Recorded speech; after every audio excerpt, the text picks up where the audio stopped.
have to help to their vessels to come across Hormuz. Why they are so concerned about this issue?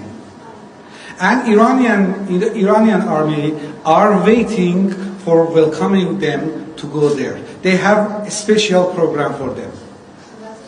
The issue is that Iran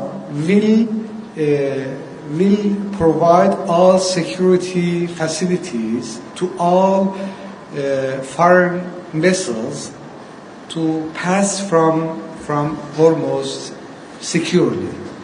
No any payment required from them.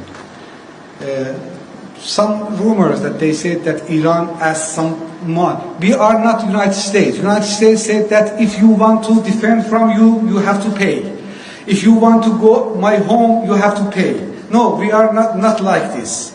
We are more than 100 years are responsible of security of Hormuz Strait, and all countries are witness about this issue.